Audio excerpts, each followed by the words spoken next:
Iglesia, buenos días. Damos gracias a Dios por sus vidas, por la oportunidad de esta nueva mañana especial en la cual Él está con nosotros. Ya tuvimos nuestro tiempo de adoración a Él. Ahora vamos a nuestro tiempo con la palabra. Estamos en Mateo 7, del 15 al 20. Mientras lo encuentras ahí, vamos a tener un tiempo de oración. Padre bueno, Dios de misericordia y eterno, glorificamos tu nombre en esta mañana y te damos a ti la preeminencia en todo lo que hacemos, Señor. Te damos gracias por esta nueva oportunidad de abrir la Escritura, tu palabra eterna, Señor, para que ella nos hable, para que toque nuestras conciencias, Señor, y para que tú a través de ella manifiestes tu voluntad en medio de nosotros. Gracias, Señor, por lo que has venido haciendo en medio de nosotros, por la iglesia preciosa que nos escucha hoy. Yo te pido que te glorifiques en medio de tu congregación en esta mañana y te doy las gracias. Te pido, Espíritu Santo, que hagas tu obra en nuestros corazones. Estamos seguros que así será. Glorificamos tu nombre en esta hora, en el nombre de Jesús. Amén. Amén, iglesia. Continuamos examinando esa gran enseñanza que el Señor Jesús pronunció al comienzo de su ministerio en esta tierra, enseñanza conocida como el Sermón del Monte, y a la que hemos denominado a nuestra serie la Constitución del Reino, porque allí en ese sermón el Señor establece los fundamentos del caminar cristiano. Esta enseñanza abarca, como ustedes se han dado cuenta, los capítulos 5, 6 y 7 del Evangelio de Mateo. Y si ustedes se dieron cuenta, ya estamos en la recta final. Ya el Señor estableció de una forma muy clara y contundente todo lo que Él había determinado decir acerca de la esencia de su reino. Y ahora Él procede a persuadir a su auditorio y a persuadir a todos los auditorios de todos los tiempos a entrar al reino de los cielos. Y hacerlo por la única puerta de acceso que hay para poder acceder al reino de los cielos, que es la puerta estrecha, lo que el Señor denominó la puerta estrecha. Y como ya se mencionó en los domingos anteriores, para que el pecador pueda entrar por esa puerta, debe ser primero convencido de que está afuera de la puerta, ¿cierto? Segundo, debe ser convencido de que necesita entrar. Y también vimos de que cada persona es responsable delante de Dios de responder a esa invitación que Él está haciendo, la invitación contenida en la Escritura y en el Evangelio. ¿Y cómo responde la persona? ¿Cómo entra a ese reino a través de esa puerta? ¿Cómo se hace real, evidente eso? Bueno, su entrada al reino de los cielos se materializa de una sola forma. El Señor lo manifestó. El reino se ha acercado, el tiempo se ha cumplido, el reino se ha acercado, arrepiéntanse y crean en el Evangelio. Esa es la forma de acceder por esa puerta. Arrepentirse, darle la espalda a sus pecados y abrazar por la fe la obra redentora de Jesucristo, tal como es ofrecida en el Evangelio. Entonces, a esta altura del sermón, el Señor ya ha llevado a su auditorio, por decirlo así, al umbral de la puerta estrecha. Ya todos están ahí al frente y Él está invitándolos a seguir. Él ha hecho una invitación a entrar. Dijo que todo el que quisiera acceder lo podía hacer. Entren por la puerta estrecha. Pero lo que dice a continuación indica que había un peligro alrededor de esa invitación. Lo que el Señor dice a continuación indica que aún en el umbral de la puerta estrecha, aún estando allí para entrar, estando dispuestos a entrar por ella, había un obstáculo serio, del cual el Señor nos advierte de una manera muy enfática. Mateo 7, del 15 al 20. Guárdense de los falsos profetas, que vienen a ustedes con vestidos de ovejas, pero por dentro son lobos rapaces. Por sus frutos los conocerán. ¿Acaso se recogen uvas de los espinos o higos de los abrojos? Señor, ¿acaso un fruto se dará contra su naturaleza? Así todo buen árbol da buenos frutos, pero el árbol malo da frutos malos. No puede el buen árbol dar malos frutos, ni el árbol malo dar frutos buenos. Es imposible. Todo árbol que no da buen fruto es cortado y echado en el fuego, así que por sus frutos los conocerán. Señor Jesús tenía muy claro que aunque su invitación a entrar al reino era abierta para todos, no todos iban a entrar. Es más, Él tenía claro que eran mucho más los que no iban a entrar que los que iban a entrar. Él sabía que pocos tomarían la decisión de acceder al reino por esa puerta estrecha. La pregunta es ¿por qué? ¿Por qué pocos? Nosotros pensaríamos que ante esa oferta, al final del camino la vida y el otro final del camino la perdición, la puerta estrecha la tomarían muchos. Bueno, no la iban a tomar muchos porque en el caso de algunas personas, no todos, pero algunos queriendo entrar, no entraron porque fueron engañados, porque fueron seducidos y guiados por un camino de error. En otras palabras, la conexión entre el versículo 13 y el versículo 15 la podemos parafrasear: si quieren entrar por la puerta estrecha, guárdense de los falsos profetas. Si quieren entrar por la puerta estrecha, guárdense de los falsos profetas. Eso es lo que está diciendo el Señor. Y esta advertencia no es que sea necesariamente a un grupo de personas descuidadas, ahí desinteresadas, que no estaban poniendo atención. No, esta advertencia era para las personas que deseaban entrar, que deseaban la vida eterna y que aún así con ese deseo eran susceptibles de ser engañadas. Por eso el Señor nos advierte que tengamos cuidado con los falsos profetas, porque son un peligro para nuestras almas, porque desvían al pecador de la puerta estrecha, que es la única puerta de acceso al reino, ¿sí? Y los convencen de entrar por la otra puerta, que es la puerta ancha, que lleva a la perdición. Iglesia, tú y yo debemos tomar muy en serio esta advertencia del Señor, porque no es la sinceridad lo que cuenta aquí. Yo puedo estar muy sincero en lo que creo. Es abrazar de todo corazón la verdad de Dios, porque si yo tomo un camino equivocado, por muy sincero que lo tome, ese camino me llevará a la muerte. El Señor dice, los falsos profetas son una realidad, no solo para la iglesia que nacía en esa época, no solo para la iglesia de todos los tiempos, sino también el mismo pueblo de Israel tuvo que lidiar a lo largo de su historia con falsos profetas. Muchos se levantaron dentro del pueblo del Señor a hablar en el nombre del Señor, pero Dios no les había dicho que hablaran, ni los había enviado a decir nada.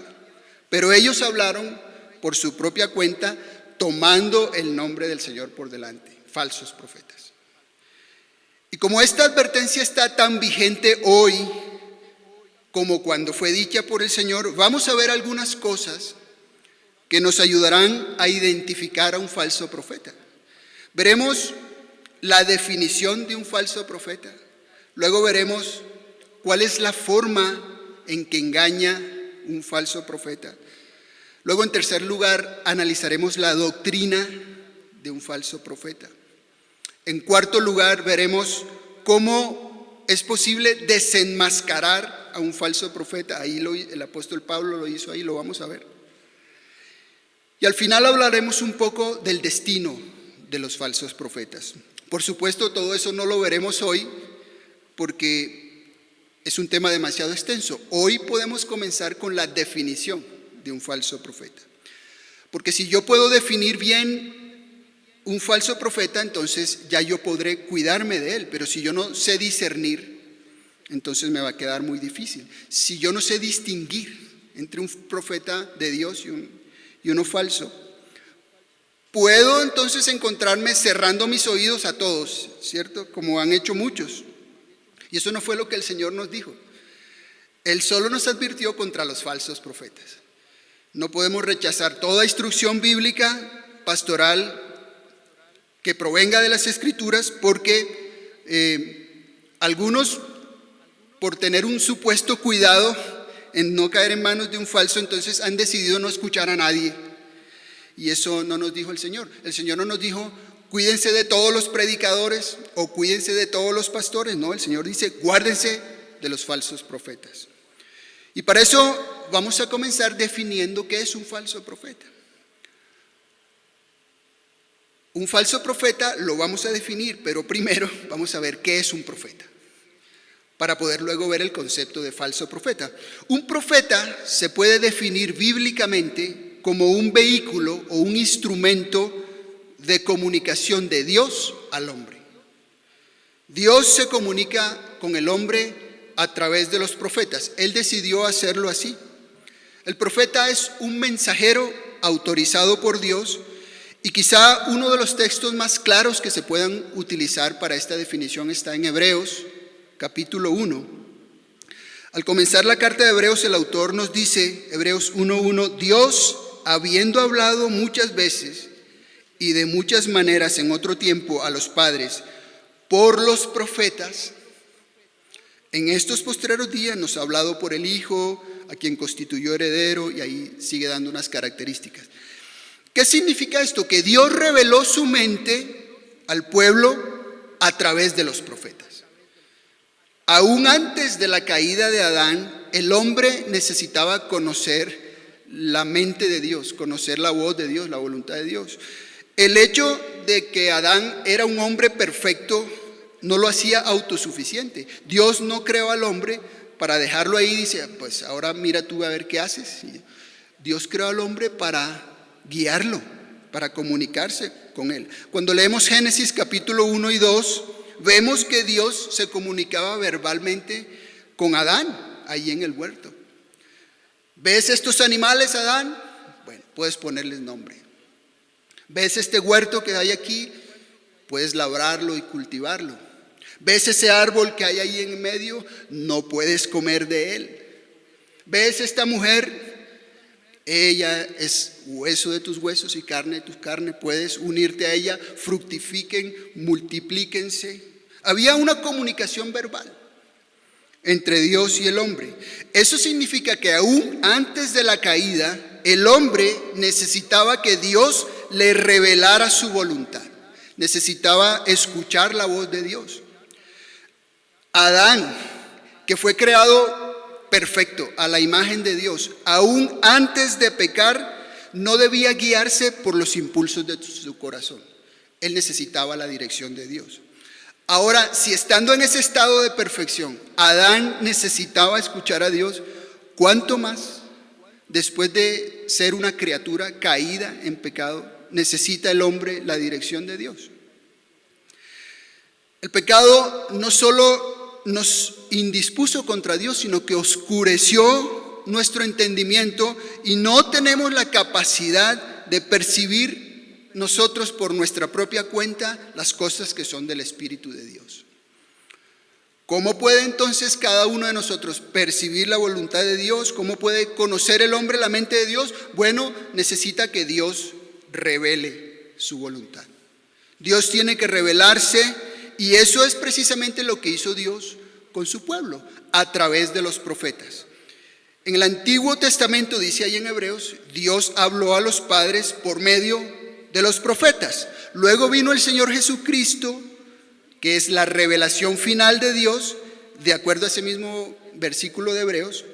Y el Señor Jesucristo no solo encierra en su persona el oficio profético más alto, más elevado, sino que también prometió investir a los apóstoles de ese mismo don, para que ellos trajeran a la iglesia la doctrina sobre la cual la iglesia iba a ser fundamentada, debía ser edificada. ¿Qué es un profeta entonces? Es aquel que habla en lugar de Dios, es el instrumento a través del cual Dios habla. ¿Qué es entonces un falso profeta? Bueno, es alguien que pretende hablar en nombre de Dios, pero que en realidad está hablando por su propia cuenta. o bajo la influencia directa del maligno. Es decir, el falso profeta es uno que habla falsedades, pero lo hace utilizando el nombre de Dios y se atribuye a sí mismo el hablar el nombre de Dios.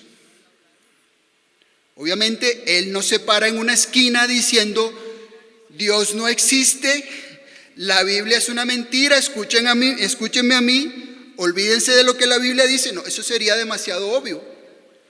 No tiene sentido escuchar a una persona así. Pero cuando viene un hombre con una personalidad atractiva, con una Biblia en la mano, con una oratoria muy persuasiva, hablando en el nombre de Dios, mencionando continuamente a Jesucristo, entonces es mucho más difícil discernir que se trata de un falso profeta. Porque inicialmente él no va a hablar a título personal, sino que te va a decir: he aquí lo que Dios me ha revelado. Y también dirá: he aquí lo que dice la Escritura. ¿No dejará de lado la Biblia? Claro que no, porque eso prendería las alarmas. ¿Usará textos bíblicos? Claro que sí, sin tomar en cuenta el contexto, obviamente, lo que hace que muchas personas incautas, que no tienen bases bíblicas sólidas, sean muy atraídas al ver que el individuo está utilizando un lenguaje bíblico y que tiene una personalidad muy atractiva. Y como dijimos al principio, este tipo de personajes no solo proliferan hoy, en la antigüedad también abundaban. Si tú has leído el libro del profeta Jeremías, era tan común esto que había más falsos profetas que profetas verdaderos de Dios. Increíble, dentro del pueblo de Dios no se podía discernir la voz de Dios. De modo que este siervo de Dios, Jeremías, tuvo que tratar con el problema de los falsos profetas y no fue algo muy agradable para él. En el libro del profeta Jeremías, capítulo 14, encontramos este versículo. Jeremías 14:14. Me dijo entonces el Señor: falsamente profetizan los profetas en mi nombre. No los envié, ni les mandé, ni les hablé. Visión mentirosa, adivinación, vanidad y engaño de su corazón les profetizan. Qué tremendo. Es decir, había algunos dentro del pueblo que tenían en su propia vida cierto tipo de experiencia espiritual, cosas con un tinte ahí sobrenatural, cosas con las que ellos no se estaban quedando, sino que las estaban administrando el pueblo, pero al hablarlas iban precedidas por esa famosa frase: así dice el Señor, para darle autenticidad a lo que ellos estaban hablando, porque el mismo Señor, hablando a través de Jeremías, dice: profetizan en mi nombre, pero yo no los he mandado, ni les he hablado. Claro, si ellos hubiesen empezado hablando en el nombre de Baal o en el nombre de alguna diosa por ahí egipcia, pues entonces ningún judío honesto hubiese prestado atención. Pero estos hombres no lo hacían así. Ellos venían al pueblo diciendo: he aquí las palabras del Dios de Israel. Y por eso estaba sucediendo que muchos le estaban prestando atención. ¿Y qué dice Dios acerca de ellos? Falsamente profetizan en mi nombre, yo no los envié ni les hablé.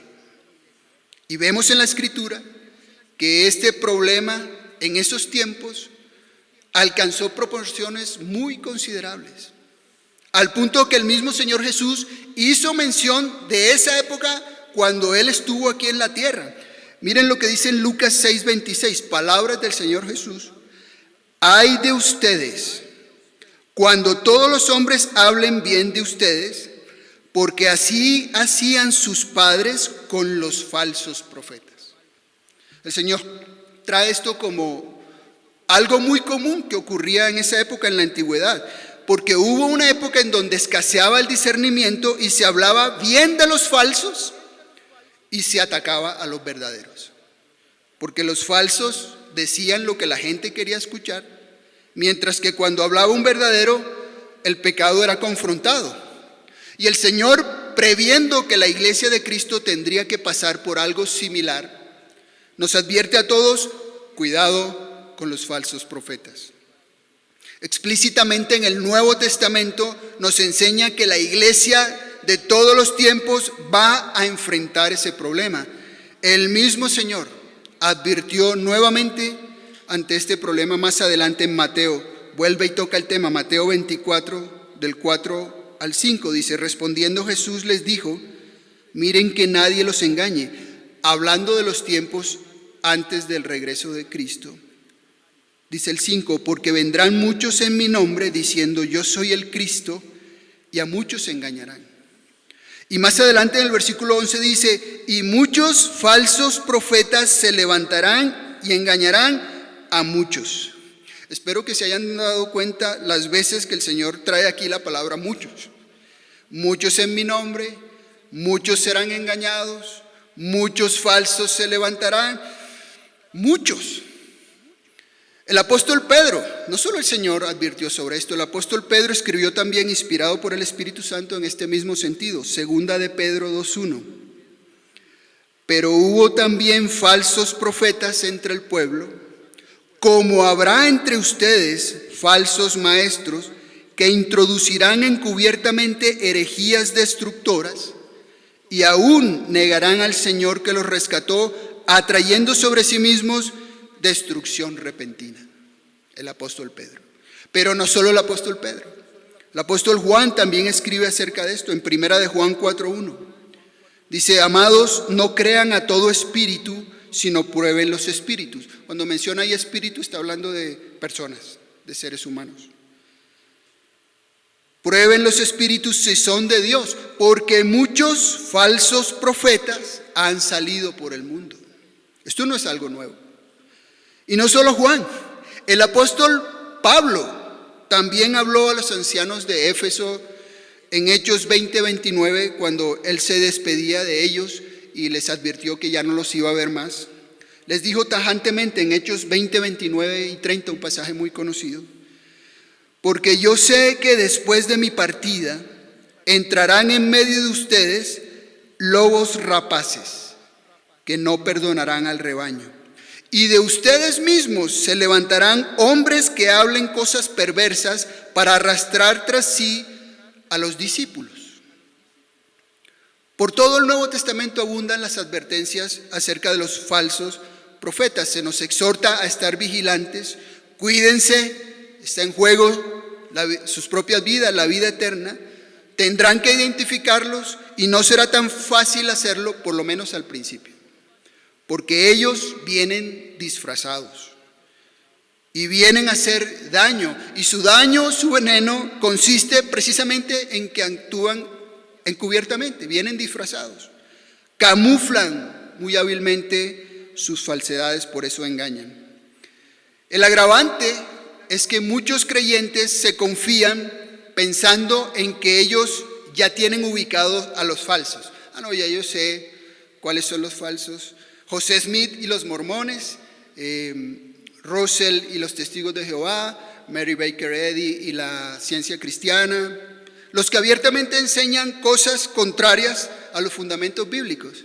Y listo, a eso no los escuchemos. Pero como veremos más adelante, el asunto no es tan sencillo, porque esos no son los únicos falsos profetas que han salido por el mundo. Y me atrevería a decir que en estos momentos no son los más peligrosos, porque precisamente a causa de sus enseñanzas contrarias a la Escritura son fácilmente identificables por aquel que tiene hasta un conocimiento básico de las Escrituras. Pero hay un grupo de falsos que no son tan fácilmente identificables. Los que no contradicen abiertamente las Escrituras, sino que tuercen las Escrituras para que ellas digan lo que ellos quieren decir y no lo que en realidad dice la Escritura. Por eso, si no tomamos esta advertencia en serio, podemos ser devorados por alguno de esos lobos rapaces. Entonces, habiendo visto en primer lugar la definición de un falso profeta, alguien que habla falsedad en nombre de Dios, veamos ahora en segundo lugar en qué consiste el engaño del falso profeta. Son personas que han desarrollado una habilidad especial para engañar, para manipular. Se han convertido en maestros del engaño. Te pueden convencer de que algo falso es verdadero. Y lo hacen así porque aunque son lobos, parecen ovejas. Dicho de otro modo, son hijos del diablo, pero parecen hijos de Dios. En la Biblia se usa el símil de las ovejas para representar a los creyentes verdaderos, ustedes lo saben. Así que estos hombres externamente parecen lo que no son. Parecen ser del rebaño, pero en el fondo son engañadores.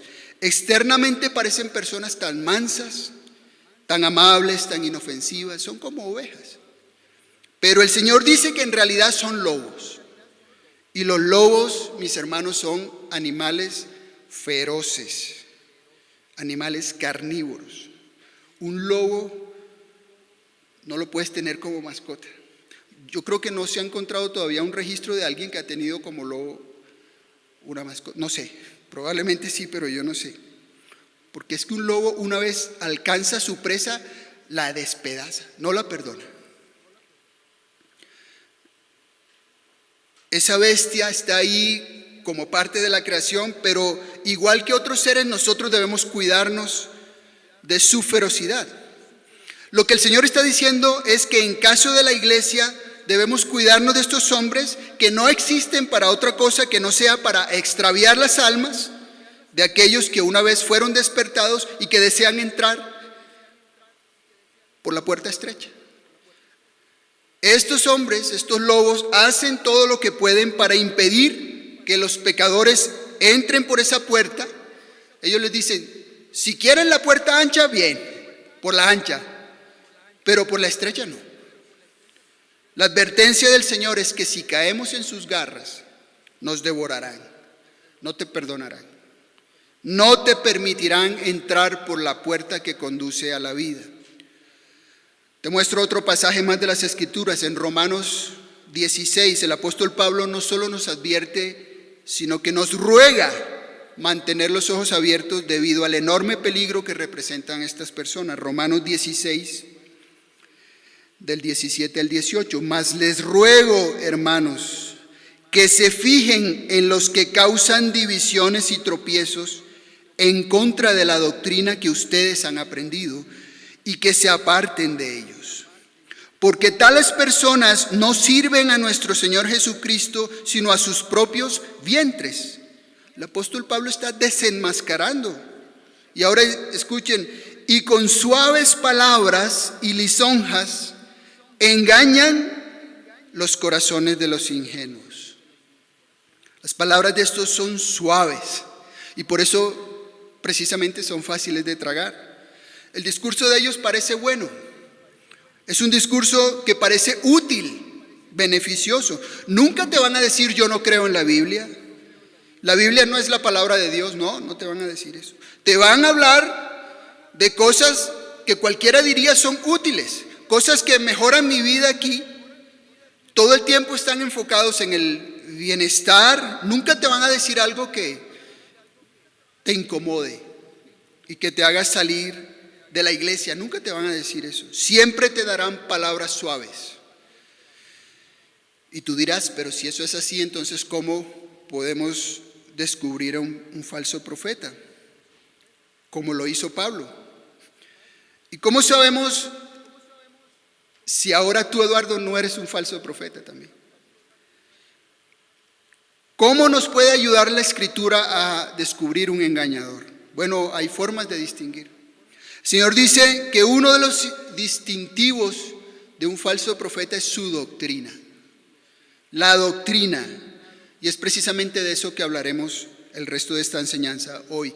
Hay un distintivo con el cual se puede diferenciar a un falso y es su doctrina, lo que enseña. Ya hemos visto la definición de un falso profeta. Vimos el engaño de un falso profeta. La forma en que actúa es que se camufla para obtener lo que quiere de la gente. Y veamos ahora en tercer lugar la doctrina de los falsos profetas. Obviamente sería imposible en un solo mensaje hablar detalladamente de las diversas doctrinas promulgadas por los falsos profetas. Sin embargo, nuestro Señor Jesucristo nos da un texto clave que nos ayudará mucho a identificar falsas enseñanzas, y es claro que esta clave la dio el Señor ahí mismo en el Sermón del Monte cuando mencionó la puerta ancha. El Señor, antes de decir cuidado con los falsos profetas, dijo que había una puerta ancha y un camino espacioso, que no es otra cosa que la oferta del enemigo de nuestras almas, quien nos asegura que podemos alcanzar el reino de los cielos sin tener que pasar por todos los inconvenientes de la puerta estrecha. Con todos los inconvenientes que trae consigo el camino de Cristo. Esa es la clave. Algo parecido a lo que hizo el enemigo con Satanás, el enemigo con el Señor cuando lo tentó, ¿recuerdan? Él le propuso al Señor: si quieres te doy el reino sin que tengas que sufrir ni pasar por la cruz. Eso era lo que estaba implícito ahí en la tentación. Todo esto te daré si postrado me adorares. Yo te doy el camino más fácil para que tomes el reinado del mundo sin sacrificio ni quebrantamiento. Esa fue la tentación. Y si Satanás le hizo esa propuesta al Señor, ¿no te la va a hacer a ti y a mí? Claro que así será. Él va a seguir mostrando ese camino hasta que pueda hacerlo. Que no necesitamos entrar por la puerta estrecha, que hay un mejor camino, un camino suave, sin sufrimiento, sin incomodidades, sin luchas, y que igual ese camino me lleva al cielo. Pero el Señor dijo que ese camino no lleva al cielo. Entonces, deducimos que la característica primordial, general de los falsos profetas es que prometen salvación, pero rebajando a sí mismo las demandas del evangelio. Lo que distingue a un falso profeta, iglesia, es que organiza su doctrina para rebajar las demandas del evangelio y hacer un camino más fácil. Ofrecen a los pecadores una salvación que se puede obtener sin entrar por la puerta estrecha y sin caminar por el camino angosto. De manera que la gente se siente tranquila a pesar de no ver en sus vidas las señales que acompañan el verdadero arrepentimiento y la fe. ¿Cuáles son los pasos que debe dar el pecador para entrar por esa puerta estrecha? Ya lo vimos: arrepentirse de sus pecados y creer en Cristo como su Redentor, como su Señor. Ese es el mensaje que encontramos en todo el Nuevo Testamento. Por eso, iglesia, cualquier persona que enseñe un camino diferente para llegar al cielo, que no sea la puerta estrecha, el arrepentimiento y la fe, es un falso profeta, aunque cite media Biblia en cada sermón. Tú puedes determinar bien una iglesia que enseña lo correcto y no cuando le preguntes qué enseñan aquí de la forma en cómo se llega al cielo. Ahí puedes empezar a determinar. Porque el llamado de Cristo es a negarnos a nosotros mismos, a levantarnos en pie de guerra contra nuestras pasiones carnales, ¿sí?, a levantarnos contra todo lo que se oponga a Dios y a su voluntad. Pero entonces viene el falso profeta y le dice a aquel que sinceramente está dispuesto a entrar que no es necesario que se involucre en ninguna batalla, que tus sentimientos no tienes por qué contradecirlos, porque son buenos. Porque lo importante es que un día confesaste a Jesús y eres salvo, así que tu vida está bien. Así no des muestras de que eres salvo. Si hiciste la oración del pecador, todo está bien. Pero no se le explica a la persona lo que implica esa salvación. No se le explica que Cristo no solo vino a librarnos del infierno, sino que también vino para que nos libráramos de las consecuencias del pecado y del dominio del pecado. Hermanos, la salvación que Cristo ofrece por medio de la fe no es simplemente un boleto al cielo. No es que tú hiciste la oración, el Señor te dio un boleto y listo, nos vemos allá en la entrada, tú muestras el boleto y entras. Mientras tanto, aquí lo que puedas hacer está bien. No es eso. La salvación que el Señor vino a darnos consiste básicamente en una liberación del dominio del pecado sobre nuestras vidas.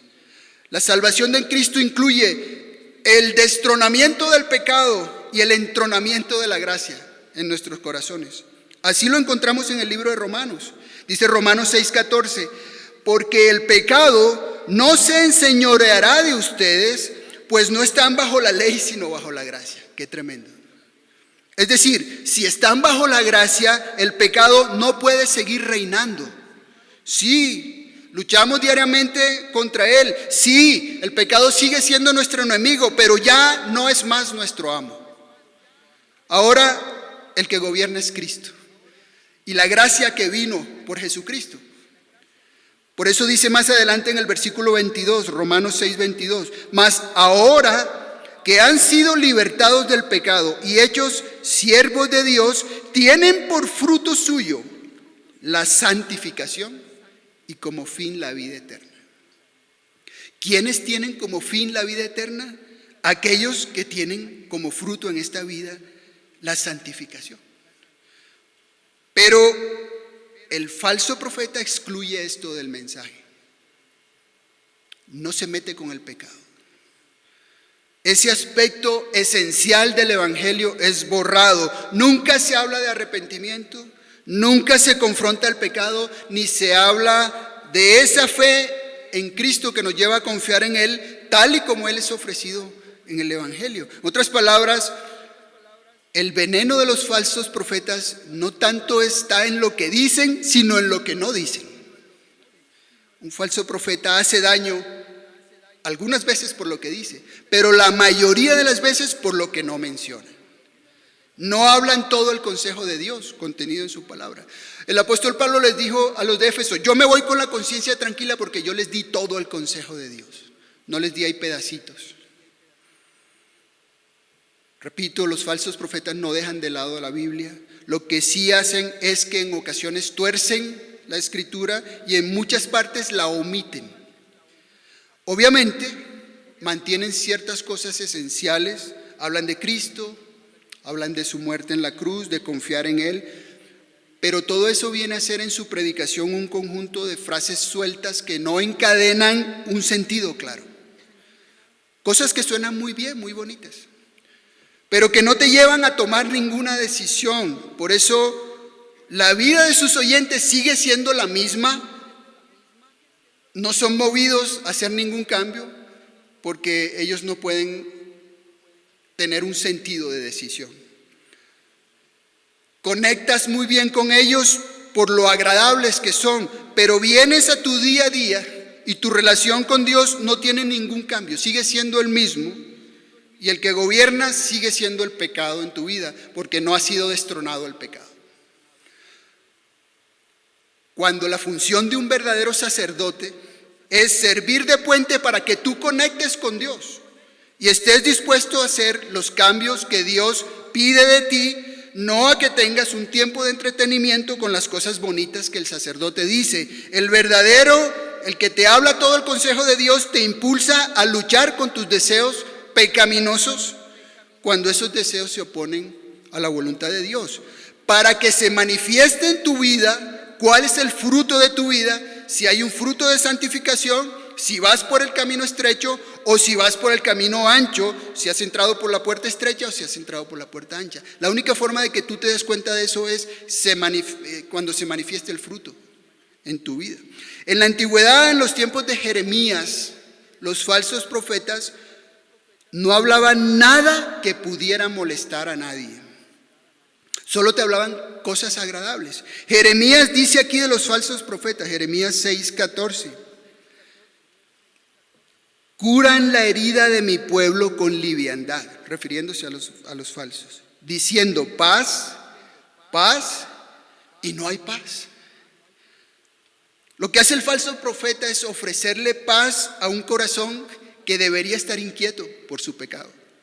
Trata de aquietar con lisonjas el corazón del pecador, y como eso es lo que el pueblo quiere oír, le prestan fácilmente atención al falso profeta, pero en ningún momento se llega a confrontar la rebeldía que hay en el corazón. La gente no ve la necesidad de cambiar lo que hay en su corazón, y por eso hay muchos que van en un camino ancho, muy cómodos con su pecado, pensando como quiera que van a llegar a la vida. Pero el Señor dice que ese camino conduce a la perdición, porque no existe allí arrepentimiento, no existe allí la fe necesaria, no existe la disposición de darle la espalda al pecado. No hay fruto que evidencie que ya no gobierna el pecado, sino que Cristo gobierna. Y en un camino donde Cristo no gobierna, iglesia, es un camino en donde Cristo no está. El que no es conmigo, contra mí es, dijo el Señor. No hay rutas intermedias. O vas caminando con Cristo o vas caminando sin Él. Mientras los falsos profetas decían al pueblo, todo estaba bien, no tienen de qué preocuparse. Ustedes van al templo todos los sábados, ustedes traen el cordero al sacrificio, ustedes están bien. Mientras los falsos le decían eso, los profetas verdaderos como Isaías, como Jeremías, les decían, eso no es cierto. Ustedes no tienen garantía por esas cosas que están haciendo de tener una relación genuina con Dios.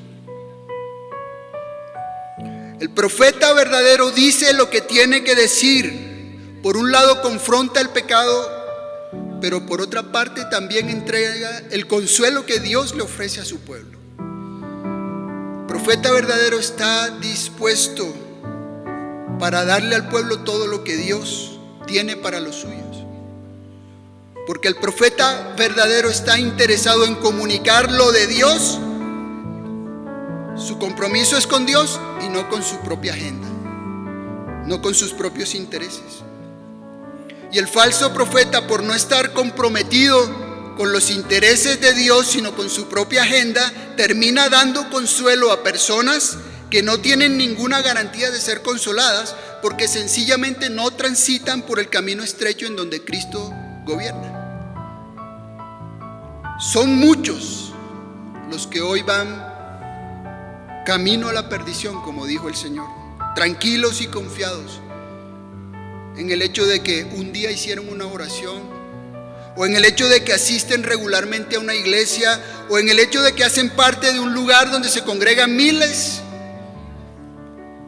pero que nunca entraron por la puerta estrecha, por el camino del verdadero arrepentimiento y la fe, ni están caminando por el camino angosto de una vida creciente de santidad y autonegación.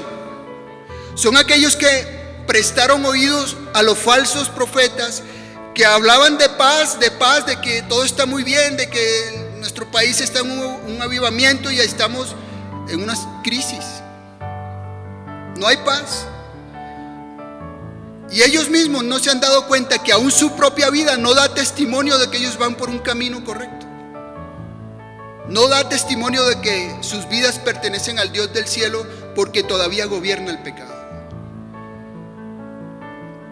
Y el Señor no se quedó callado ante el problema de los falsos profetas. A nosotros nos dio la advertencia, cuídense de los falsos. Y en la Escritura tenemos múltiples pasajes que nos alertan y nos ayudan a identificarlos. Pero Dios ante esa situación se manifestó, tanto en Isaías como en Jeremías, como en Ezequiel. Mira la forma clara como le habla al profeta Ezequiel. Ezequiel capítulo 13, versos 21. Romperé asimismo sus velos mágicos, hablándole a los falsos profetas, y libraré a mi pueblo de sus manos, y no estarán más como presa en sus manos, y sabrán que yo soy Jehová. Y ahora noten por qué: por cuanto entristecieron con mentiras el corazón del justo, al cual yo no entristecí, y fortalecieron las manos del impío, para que no se apartara de su mal camino, infundiéndole ánimo. Por tanto, no verán más visión vana, ni practicarán más adivinación, y libraré mi pueblo de sus manos, y sabrán que yo soy Jehová. Palabras de juicio de parte del Señor. ¿Qué hace el falso profeta? Entristece el corazón del justo, del que tiene una relación genuina con Dios. Le dice a los justos: pero que tú sí eres fanático. Es que ustedes toman las cosas al pie de la letra. Es que ustedes quieren ser más papistas que el Papa. Entristecen al justo y consuelan al impío. Le infunden ánimo en sus pecados para que ellos estén tranquilos allí, en vez de estar inquietando su corazón. Eso es característico del falso profeta. Iglesia, la Biblia dice que sin santidad nadie verá al Señor. La Biblia dice que el creyente verdadero es rechazado por el mundo. Que el creyente verdadero lucha diariamente con los deseos carnales que batallan contra el alma. Y si esa lucha es extraña para ti, si has encontrado en tu interior que no tienes ninguna oposición para pecar, o cuando pecas no hay nada en tu interior que te lleve a decir: Dios mío, ¿qué hice? Perdóname. Si no hay convicción de pecado en tu vida y nunca eres movido a arrepentirte de nada, yo te digo que aunque vayas a la iglesia, aunque hagas parte de un grupo y aunque hayas hecho una oración alguna vez, tú no tienes al Espíritu Santo morando dentro de ti. Porque cuando yo peco libremente y no tengo nada que me detenga, estoy transitando el camino ancho. Y al final de ese camino no vas a encontrar sino la destrucción. Cristo dice más adelante, aquí en el Sermón del Monte que estamos estudiando, que muchos se presentarán delante de Él llamándolo Señor, diciéndole las cosas que hicieron en su nombre, pero fueron personas que vinieron por un camino donde iban cómodamente, amparados en una falsa paz, sin odio por el pecado, sin saber lo que era luchar diariamente contra sus deseos carnales, sin haberse arrepentido de su maldad. Y eso lo podemos saber porque la respuesta del Señor no puede ser más contundente. Dice: nunca los conocí, apártense de mí, hacedores de maldad. Qué terrible es eso. Qué terrible sorpresa. Mis hermanos, esta advertencia que el Señor nos hace hoy: no se dejen engañar, cuídense, examínenlo todo, examínense ustedes. Es una advertencia seria y está más vigente hoy que nunca. Si tú no deseas pertenecer a ese grupo de los que caminan hacia la perdición, pensando que van hacia la vida, asegúrate de que has entrado por la puerta estrecha y de que estás transitando por el camino angosto, porque el Señor dice que son pocos los que van por ahí. Examina tu corazón. Dile al Señor que te dé testimonio a tu vida, de que tú puedas identificar que el camino que transitas es el camino correcto. Yo no te digo que busques los problemas, ni que busques ser perseguido, ni que seas un grosero, ni que hagas cosas para que se haga evidente que tú eres verdadero. No, es que si tú eres verdadero vas a ser contradicho, vas a ser perseguido, vas a ser ridiculizado. Eso no nos gusta. Te van a decir que eres de mente estrecha. Te van a decir que eres un ridículo evangélico. Pero si tú estás dispuesto a soportar eso, aún el maltrato, aún la propia muerte, si estás dispuesto, es porque has entrado por la puerta estrecha y caminas el camino angosto.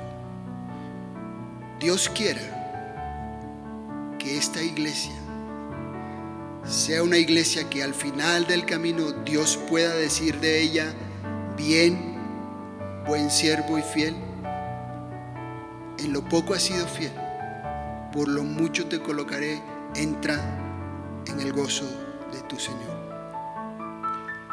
Y no seamos esa iglesia que lleguemos por el otro lado y el Señor tenga que decirnos: nunca los conocí, apártense de mí, hacedores de maldad. ¿Cuál camino estamos caminando, iglesia? Padre, gracias por tu palabra. Yo sé que esta advertencia, Señor, está tan vigente hoy como lo estuvo cuando tú las dijiste, estas palabras, como lo estuvo en la antigüedad. Muchos no entrarán por causa de que fueron engañados, Señor. Yo te pido, Señor, de una manera especial, mi Dios, que si es necesario, que cada uno de nosotros como individuos tenga que hacer un alto, revisar sus caminos y si es necesario volver y ingresar por la puerta estrecha, que sea esta nuestra disposición, Señor. Perdónanos si alguna vez prestamos oído a alguno de estos que nos decían que no había ningún problema con nuestro pecado. Ayúdanos a luchar diariamente contra esos deseos que se oponen al espíritu que tú colocaste en nosotros, Señor. Estamos dispuestos a lo que tengamos que pasar. No nos importa, ni siquiera nuestra propia vida, Señor. Amamos a nuestros hermanos, amamos a nuestra familia. Es un gran tesoro que tú nos diste. Pero si tú dices que ese es el camino incómodo, el camino estrecho, nosotros queremos ir por ahí. Ayúdanos a entender más, un poco más, Señor, a darnos el discernimiento que necesitamos para poder identificar la falsedad. Muchas veces la falsedad es un 1%, pero ahí está el veneno, Señor. Ayúdanos a ser sabios, a ir cada día a tu palabra para conocerte a ti, Señor. Cuando conocemos la verdad, es muy difícil tragar la mentira, porque ya la verdad ha hecho un lugar en nuestro corazón. Yo te pido que esta semana sea una semana, Señor, en la cual podamos reflexionar. Y te pido que en lo que sigue de la terminación de esta serie podamos, Señor, tener el convencimiento claro de quiénes somos, que tengamos la valentía de poder, Señor, confrontar el error, porque eso lo hiciste tú, no solo trajiste la verdad, sino que denunciaste el error.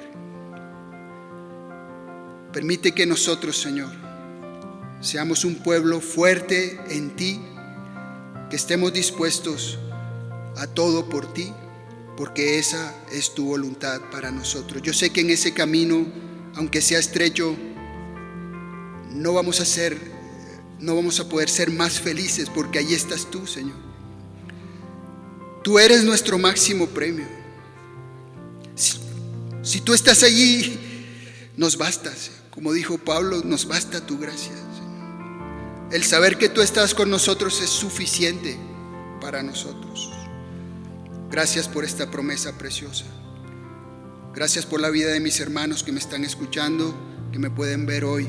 Yo te pido una bendición especial para cada uno de ellos, que tú te reveles, Señor, a sus corazones por medio de tu palabra. Te amamos, Señor. En el nombre de Jesús despedimos esta reunión. Amén y amén. Iglesia, que esta sea una semana de grandes bendiciones. El Señor esté contigo siempre.